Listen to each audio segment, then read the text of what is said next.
में तेरा दम बदम रखना है मौला, मोहब्बत में तेरा दम बदम रखना है मौला, तेरा नाम मजीना है, तेरी नाम में मरना, हमें तू दोस्त बना दे, हमें तू मस्ती बना दे, हमें तू दोस्त बना ले, हमें तू मस्ती बना दे, हमें तू प्यार बना ले, हमें तू यार बना ले, हमें तू प्यार बना ले, हमें तू यार बना ले। तू खुदा बंद यमीनी, तू खुदा बंद शिमाली, तू खुदा बंद यमीनी, तू खुदा बंद शिमाली, तू खुदा बंद अरादी, तू खुदा बंद समावी, तू खुदा बंद अरादी, तू खुदा बंद समावी, तू खुदा मालिक फिरदौस, खुदा खालिक तू ना। कारे बात আছে কারে বলে দিবি নামাজ পড়তেছে পড়াই দিবি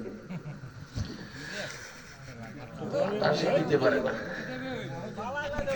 खुदा मालिक फिरदौस, खुदा खालिक तू ना, तू ना फरमान के रहमान, तू गुनहगारों के गफ्फार, तू ना फरमान के रहमान, तू गुनहगारों के गफ्फार। चित्कार दिया बोले अल्लाहु अकबर।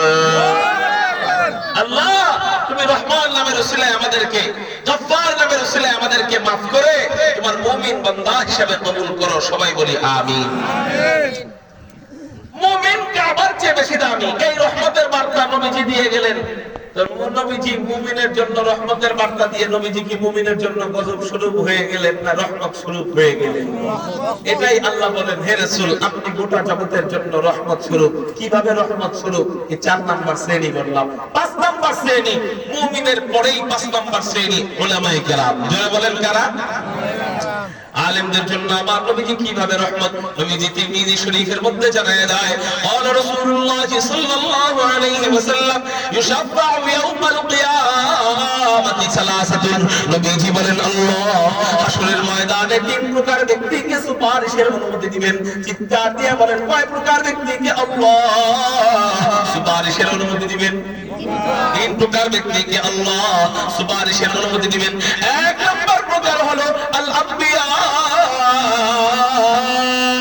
1 নম্বর প্রকার হলো নবীদেরকে আল্লাহ সুপারিশের অনুমতি দিবেন। 2 নম্বর হলো সুম্মাল উলামা, উলামায়ে কেরামদেরকে আল্লাহ সুপারিশের অনুমতি দিবেন। 3 নম্বর সুম্মা শুহাদা, শহীদদেরকে আল্লাহ সুপারিশের অনুমতি দিবেন। একটু চিৎকার দিয়ে বলেন সুবহানাল্লাহ। আল্লাহ এই 3 প্রকার ব্যক্তিকে সুপারিশের অনুমতি দিবেন। এর মধ্যে 1 নম্বর নবীগণ। নবীগণ কাদের ব্যাপারে সুপারিশ করবে? এক একজন নবী যার যার উম্মতের ব্যাপারে সুপারিশ করবে। 2 নম্বর উলামায়ে কেরামগণ, উলামায়ে কেরামগণ কাদের ব্যাপারে সুপারিশ করবে একটু পরে বলতেছি। 3 নম্বর শহীদগণ, একজন শহীদ কয়জনের ব্যাপারে সুপারিশ করবে? নবীজি বলেন একজন শহীদ কমপক্ষে 70 জনের ব্যাপারে সুপারিশ করবে। একটু চিৎকার দিয়ে বলেন সুবহানাল্লাহ। সুবহানাল্লাহ। বাকি হলো উলামায়ে কেরামগণ, আলেমগণ কয়জনের ব্যাপারে সুপারিশ করবে? নবীজি বলেন একজন আলেমকে যে কয়জন মানুষ সাহায্য করেছিল, একজন আলেমকে যে কয়জন মানুষ মহব্বত করেছিল, প্রত্যেকটা মহব্বতকারী উম্মতের ব্যাপারে নবীজি সুপারিশ করবে। আল্লাহ ওই সুপারিশ মঞ্জুর করবেন। ওই আলেমকে মহব্বত করার কারণে আল্লাহ ওই ব্যক্তিদেরকে জান্নাতি বানায় দিবে। এইজন্যই তো নবীজি বলেন তুমি যদি জান্নাতি হইতে চাও তাহলে কুন আলিমান, তুমি আলেম হয়ে যাও। যদি আলেম হইতে না পারো আও মুতাআল্লিমান, আলেমের ছাত্র হও। যদি ছাত্র হইতে না পারো আও মুস্তাঈনান, আলেমকে সাহায্য করো। যদি সাহায্য করতে না পারো তাহলে শুনে নাও আও মুহিব্বান, কমপক্ষে আলেমকে মহব্বত করো। কিন্তু সাবধান, মহব্বতের বিপরীত হলো বিদ্বেষ। ওয়ালা তাকুন খামিসান ফাতাহলিক, 5 নাম্বার হয়ো না, ধ্বংস হয়ে যাইবা। তার মানে উলামা বিদ্বেষী হয়ো না, ধ্বংস হয়ে যাইবা। উলামা বিদ্বেষী নাম দিয়া, উলামা বিদ্বেষী হয়া কেউ যদি আওয়ামী লীগের নবীজির সাইনবোর্ডে কাজ করে আল্লাহ আওয়ামী লীগকে ধ্বংস করে দিবেন। উলামা বিদ্বেষী হয়া কেউ যদি জামাতের সাইনবোর্ডে কাজ করে আল্লাহ জামাতকে ধ্বংস করে দিবে। উলামা বিদ্বেষী হয়া কেউ যদি সাত গ্রুপের পক্ষে কাজ করে আল্লাহর কসম করে বলি ওই সাত গ্রুপকেও আল্লাহ ধ্বংস করে দিবে। হুজুর খালি বিরোধী দলের কথা করেন, আপনাকে কথা করেন না। হ্যাঁ, উলামা বিদ্বেষী নাম দিয়ে কেউ যদি হেফাজত ইসলামের ব্যানারেও কাজ করে আল্লাহ হেফাজত ইসলামকেও ধ্বংস করে দিবে। কেন কেন কেন? নবীজির হাদিস বলে ফাতাহালি ধ্বংস হয়ে যাবে। পৃথিবীর কোন পারমাণবিক বোমা নাই যে এই ধ্বংস থেকে তাকে ফিরিয়ে রাখবে। এজন্য উলামা বিদ্বেষী থাকবে। আল্লাহ বোঝার তৌফিক দান করুন। তাহলে আলেমদের ব্যাপারে এই রহমতের বার্তা দিয়ে গেলেন আমাদের নবীজি। তার মানে আমার নবীজি আলেমদের জন্য রহমত। একটু জোরে বলুন সুবহানাল্লাহ। আমাদের মধ্যে 6 নাম্বার শ্রেণী হাফেজে কুরআন। হাফেজদের জন্য আমার নবীজি কিভাবে রহমত? নবীজি হাফেজদের ব্যাপারে বলেন মান কুরআন কুরআন। ইবনে মাজাহ শরীফের হাদিস নবীজি বলেন মান কুরআন কুরআন ফাস্তাযহারাহু ফাআহাল্লা হালালাহু ওয়া হাররামা হারামাহু আদখালাহু আল্লাহুল জান্নাহ ওয়া শাফাআহু ফি আশরাতিন মিন আহলি বাইতিহি ক্বাদ ওয়াজাবাত লাহুমুন নার। নবীজি বলেন কোন ব্যক্তি যদি কুরআন পড়ে মান কুরআন কুরআন কুরআনুল কারীম পড়ে ফাস্তাযহারাহু সমাজে প্রতিষ্ঠিত রাখে, অর্থাৎ কুরআনুল কারীমকে হাফেজ হয়ে সংরক্ষণ করে। নবীজি বলেন হালাল হারাম মাইনা চলে, অর্থাৎ কোন হাফেজ যখন হালাল হারাম মাইনা চলবে আদখালাহুল্লাহুল জান্নাহ। আল্লাহর হাবিব বলেন আল্লাহ ওই হাফেজকে জান্নাতে প্রবেশ করাবেন। শুধু জান্নাতে প্রবেশ করাবেন তাই নয়, ওয়া শাফাআহু ফি আশরাতিন মিন আহলি বাইতিহি ওয়া ওয়াজাবাত লাহুমুন নার। আল্লাহ বলবে ও হাফেজ বাচ্চা যা যা যা, তোর পরিবার থেকে এমন 10 জন যারা জাহান্নামে চলে গেছে এই 10 জন জাহান্নামীর ব্যাপারে সুপারিশের অনুমতি দেওয়া হলো। এই 10 জনকে সুপারিশ করে জান্নাতে নিয়ে যা। এলে হাফেজ বাচ্চা সুপারিশ করবে 10 জনের ব্যাপারে। আমি যদি আমার একটা সন্তানকে হাফেজ বানাই আলেম বানাই তাহলে সন্তানটা আমারে রাইখা জান্নাতে যাবে তো? এই জন্য চোখ বন্ধ হয়ে গেলে ইঞ্জিনিয়ার সন্তান আর কাজে আসবে না, ডাক্তার আর কাজে আসবে না, ব্যারিস্টার আর কাজে আসবে না। ইনশাআল্লাহ আজকের এই তাফসীরুল কুরআন মাহফিল থেকে আমরা একটা প্রতিজ্ঞা করে ফেলি যে ইনশাআল্লাহ আমরা আমাদের সন্তান আমাদের নাতি এদেরকে মাদ্রাসায় পড়াবো। কারা কারা রাজি আছেন আল্লাহু আকবার বলে হাত দুইটা আল্লাহর রাজি আছেন ইনশাআল্লাহ? আল্লাহ তুমি কবুল করো। 6 নাম্বার শ্রেণী গেল আমার নবীজি মানুষদের জন্য কিভাবে রহমত ওই বর্ণনা চলতেছে। 7 নাম্বার শ্রেণী আপনারা সাধারণ গুনাহগার যারা আছেন, আপনি বলতে পারেন হুজুর আমরা তো আলেম হইতে পারি নাই, আমরা তো হাফেজও হইতে পারি নাই, আমরা তো মুমিনও হইতে পারি নাই, আমরা তো মুত্তাকিও হইতে পারি নাই, আমাদের জন্য কি নবীজি রহমত না? উত্তর হলো হ্যাঁ। আপনি যদি গুনাহগার হন, আপনি যদি কবিরা গুনাহগার হন, শিরক আর কুফর করেন নাই, বাকি যত বড় বড় গুনাহ আপনি করেন না কেন নবীজি আপনার জন্য রহমত। একটু চিৎকার দিয়া বলেন সুবহানাল্লাহ। রহমাতুল লিল আলামিন খানদাশ খোদা বন্দে করিম, রহমাতুল লিল আলামিন খানদাশ খোদা বন্দে করিম, খালকু খালকু কওলু ফি'ল হাদিস সমঝে वो हबीब वमा अरसलनाका इल्ला रहमतल लिल आलामीन।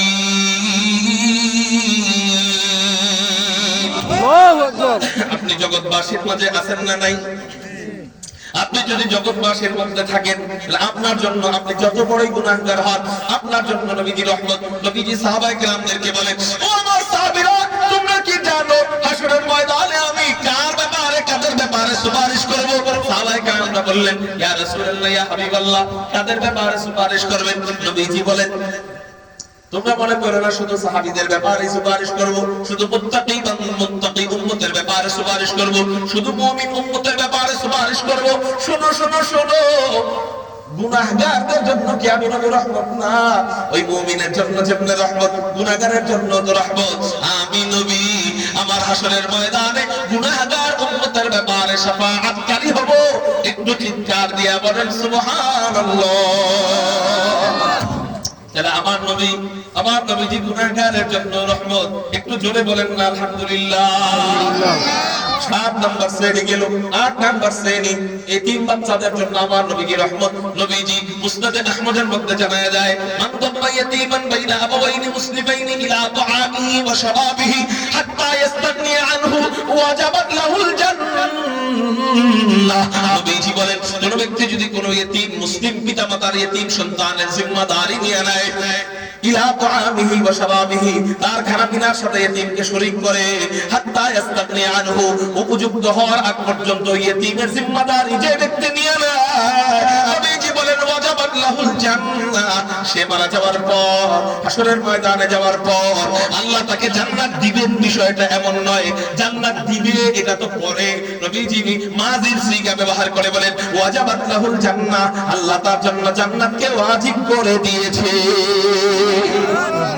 তাহলে এতিমকে সাহায্য সহযোগিতা করবেন নি?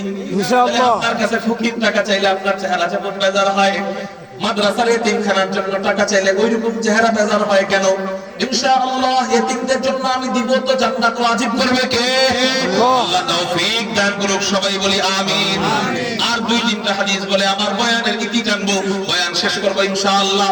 9 নাম্বার আমার নবীজি ঘুমন্ত ব্যক্তির জন্য রহমত। 10 নাম্বার আমার নবীজি পাগল বাচ্চাদের জন্য রহমত। 11 নাম্বার আমার নবীজি শিশু বাচ্চাদের জন্য রহমত। এই তিনটা ব্যাপারে এক হাদিসের মধ্যে পাওয়া যায়। নবীজি ইবনে মাজাহ শরীফের মধ্যে জানায়া যায়, ক্বালা রাসূলুল্লাহ সাল্লাল্লাহু আলাইহি ওয়াসাল্লাম রুফিআল কলামু আন সালাসাতিন। নবীজি বলেন আল্লাহ হাসরের ময়দানে 3 প্রকার ব্যক্তি, হাসরের ময়দানে আল্লাহ পাক রব্বুল আলামিন 3 প্রকার ব্যক্তির ব্যাপারে কলম উঠিয়ে দিয়েছেন। ওই 3 প্রকার ব্যক্তির ব্যাপারে কোনো গুনাহ আল্লাহ লেখেন না। 1 নাম্বার প্রকার হলো আদিন্না ইনি হাত্তা ইস্তাইকিজা, ঘুমন্ত ব্যক্তি যতই গুনাহ করুক না কেন, ঘুমন্ত ব্যক্তি গুনাহ করার কারণে আল্লাহ কোনো গুনাহ লিখবেন না।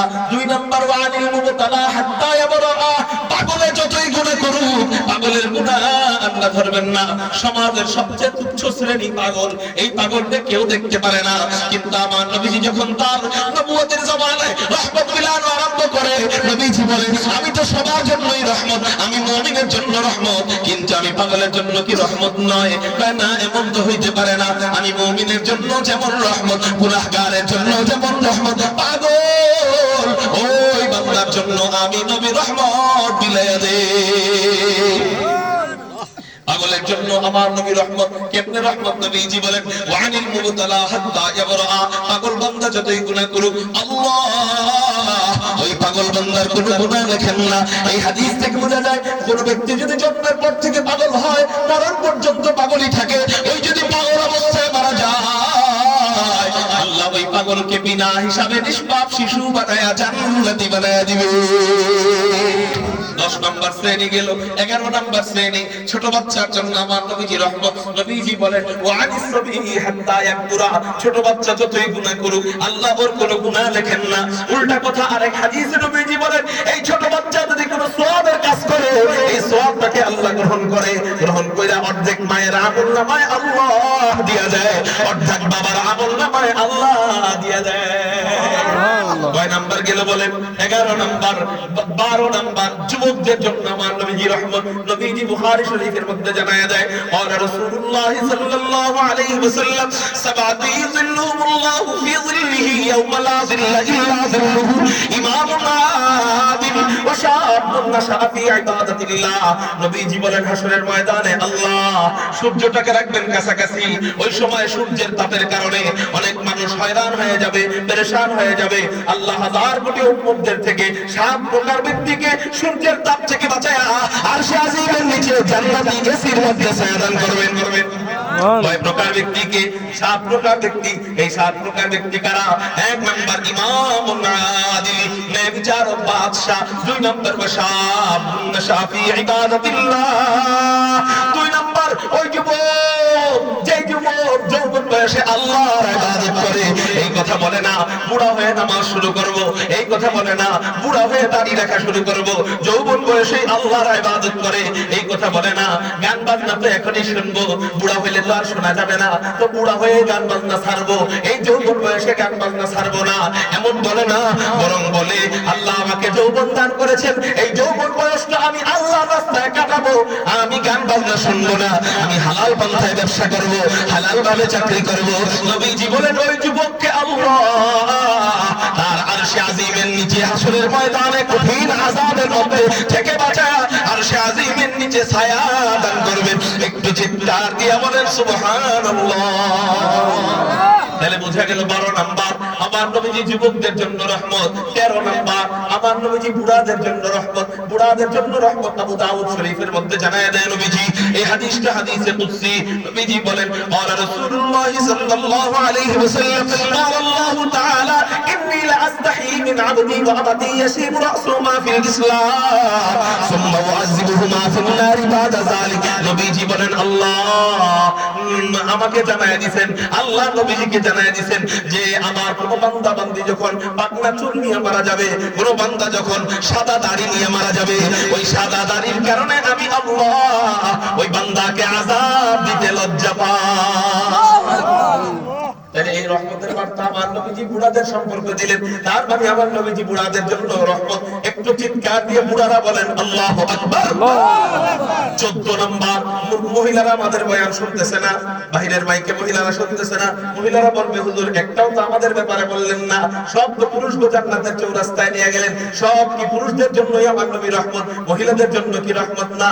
হ্যাঁ মা বোনরা আপনাদের জন্য আমার নবী রহমত। নবীজি হাদিসের মধ্যে জানায় দেয় মান আলা জারিয়াতাইনে দাখালতু আনা ওয়া হুয়াল জান্নাতা কাহাতাইনে। আমরা কন্যা সন্তান হওয়ার কারণে অনেকে বেজার হই, আছে না নাই?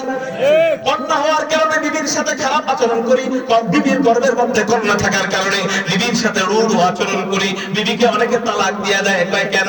কয় 2 বার মেয়ে হয় ছেলে হয় নাই, 2 বার সন্তান হইল তো মনে করছিলাম প্রথমবার ছেলে হবে, মেয়ে হইল, আবার দ্বিতীয়বার মনে করছি ছেলে হবে, কিন্তু এটাও মেয়ে হইল, ওই বউরে তালাক দিয়ে দেয়। এমন নরপিচাস আমাদের সমাজে আছে কিনা? আছে। নবীজি বলেন না না না, এমন যদি কেউ না করো, কন্যা এবং ছেলের মধ্যে কেউ যদি বৈষম্য না করো, কন্যাকে যদি কেউ মহব্বত করো, মান আলা জারিয়াতাইনে, যে ব্যক্তি সুন্দরভাবে তার 2 জন কন্যাকে লালন পালন করবে, দাখালতু আনা ওয়া হুয়াল জান্নাতা কাহাতাইনে ওয়া আশারা বিইসবাইনে। নবীজি বলেন আল্লাহ কন্যাকে লালন পালন করার কারণে কন্যার পিতামাতাকে এবং আমাকে একসাথে জান্নাতে প্রবেশ করাবেন, এমনি একসাথে জান্নাতে প্রবেশ করাবেন। নবীজি বলেন ওয়া আশারা বিইসবাইনে, নবীজি 2 আঙ্গুল এমন করে ইশারা দিয়ে বললেন এই 2 আঙ্গুল যত কাছে দেখতেছো তোমরা কন্যার পিতামাতা আমার ততটা কাছে, একসাথে জান্নাতে ঢুকবে।